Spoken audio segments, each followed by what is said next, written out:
Yes. Well, first of all, Barack, thank you for having me. Hi, everyone. Um, and I'm thrilled to be here. Yeah, it's been an interesting journey, and it's a fun day to talk about it because we've got, as you alluded to, a pretty important announcement that we made for Foundry. It probably affects us a lot more than it affects the industry, but I hope it's just maybe an example of how we've tried to do things a little bit differently at Foundry. But so I've been in venture for 23 years now. I started my career doing some sort of banking and then transactional roles. Eventually, became a manager and ran actually a very large business for basically business line for a public company, kind of back in the late 90s, early 2000s. And I transitioned over to venture in 2001. I always joke with people that it was a fortuitous time to get into venture. I already knew what was going on. I mean, it wasn't just that there was a party and the drinks had run out, but it was truly like the party was over, right? The cops had come and gone, and there was no one there. But I knew that getting into it. I had done because I had an operational background. I had done a little bit of workout work. I think that's what attracted me to joining venture in 2001. I worked for a very large Palo Alto-based venture fund called SoftBank Venture Capital. It was affiliated with SoftBank, and I worked there for a while. And eventually, realized that I didn't really have a career path at this large venture firm, and so I talked to my partner Brad Feld, who I'm sure many of your listeners know. And I said to him that I wasn't quitting, in that conversation, but that I was going to start looking around and think about the next thing to do. I wasn't excited to stay with SoftBank. It changed its name at that point to Mobius, but was not excited to stay with that platform. And he said, well, actually, I don't know that we're going to raise this fund. I've been thinking about doing something else, on my own, a little bit smaller, a little bit more focused on the kind of work that you and I have been doing here in Colorado. I had joined Brad in the Colorado office. And I should clarify, I worked for Brad at the time. He was my boss. And that's what started a series of conversations that led to founding Foundry. We had two of our other Mobius partners move out this is the summer of 2006. And then we raised our first fund in 2007. And it's been an unbelievable journey, certainly more. I was reflecting on it because I wrote something about it this morning. But it was more than I really ever could have imagined, right? We manage over $3 billion, and we've raised 8 funds. We were amongst the first VCs I think the first VC to try to syndicate on AngelList. We experimented with that. We experimented with creating a fund of funds, which I think is also quite unusual. I think we were the first sort of institutional GP to create a fund of funds in the way that we did. And so we've had a lot of fun along the way. And I hope, we've obviously made some interesting investments in companies all over, really primarily the US, but all over the US. And I hope have, added something ultimately to the venture ecosystem. I think what I'm perhaps most proud of is that we've assembled this group of partner funds. These are the investments that we've made in other funds. And I think that they represent some of the best sort of emerging managers out there, right? I hope that they will be the next generation of managers. So anyway, that's probably a longer answer than you wanted, but that's kind of the quick history of Foundry. You mentioned that Foundry was designed from start to be a limited life partnership in your blog post. Why did you intentionally choose not to build Foundry as a generational firm? So first, I should just clarify for the people that are listening that we're recording this on the morning that we announced that Foundry's 2022 fund, the fund that we just raised, will be our last fund. We're gonna wrap up, and I say just announced. I mean, truly, I think it was about an hour ago that I posted the post to the Foundry blog post, and then I wrote something on my own as well. And that, as Barack, you just referenced, had always sort of been the design principle of Foundry. When we got together, when the four of us got together and started Foundry, we did a lot of work on sort of what type of platform we wanted to build, and that resulted in a series of decisions, some of which we've kind of played around with, and I'll talk about that in a second. But a bunch of decisions as we started, and those included things like we would do all the work ourselves, right? We really never seriously experimented with having associates or analysts or other people that sort of other firms have, right? We wanted to stay small and stay focused. We decided we wanted to raise, when we were doing just the early stage practice, the same fund every time. And so our first fund was $225 million. And then our second fund and our third fund and our fourth fund, they were all $225 million. It was only when we added on the fund of funds that we actually grew the size of the funds that we raised.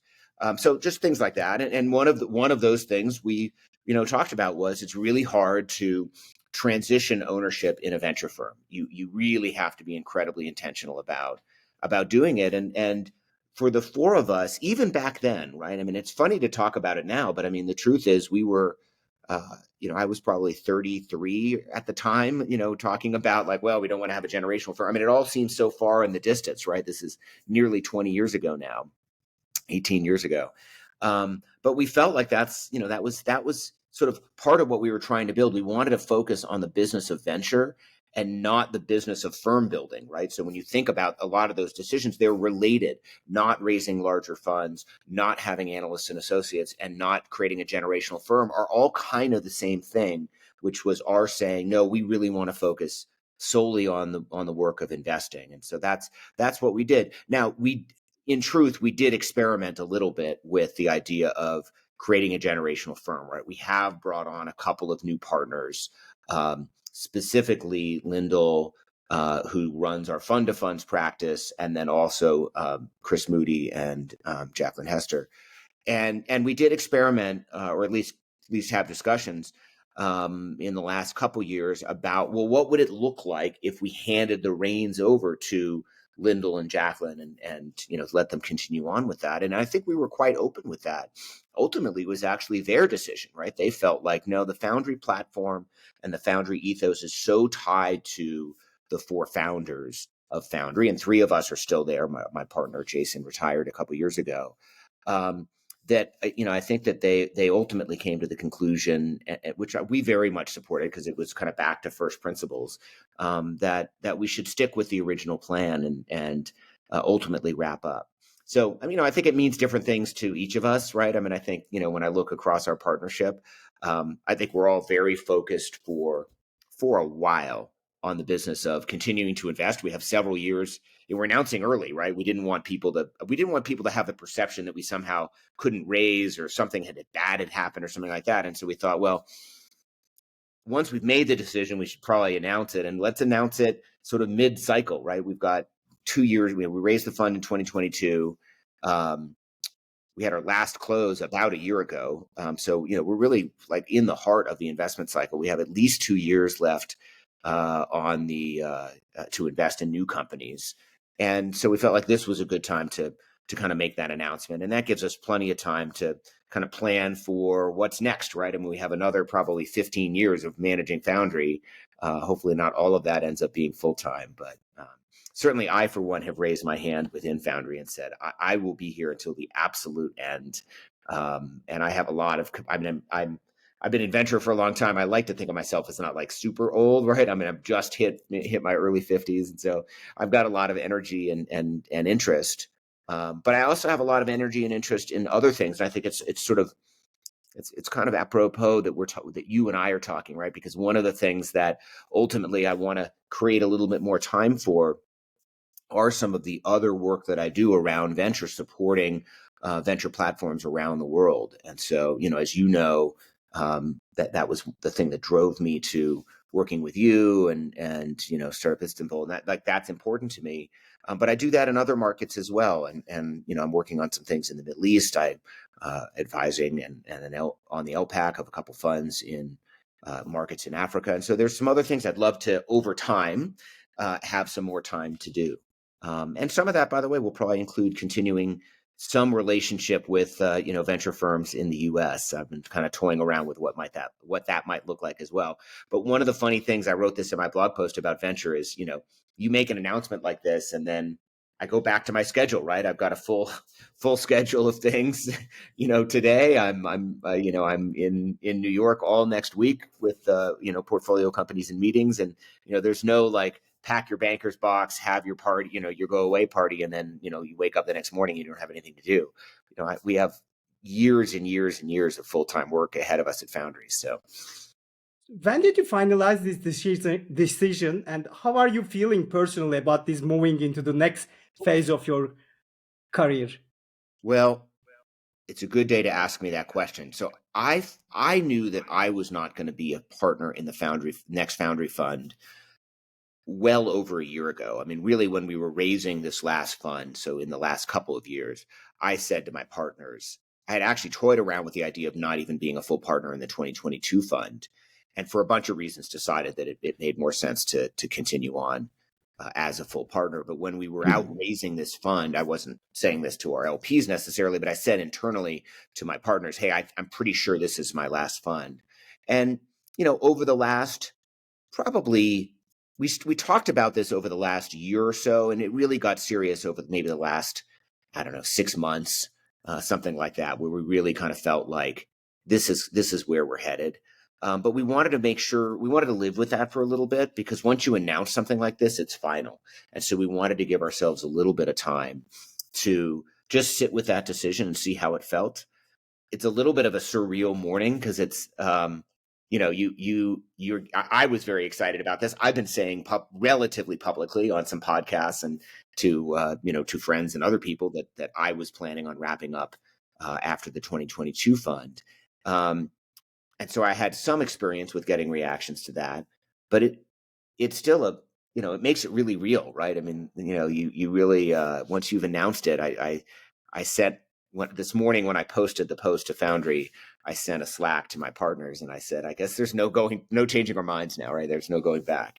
And I got a bunch of responses like, oh my gosh, this is real. And so, it obviously feels different to have it out there. So it's nice to have this opportunity to talk about it.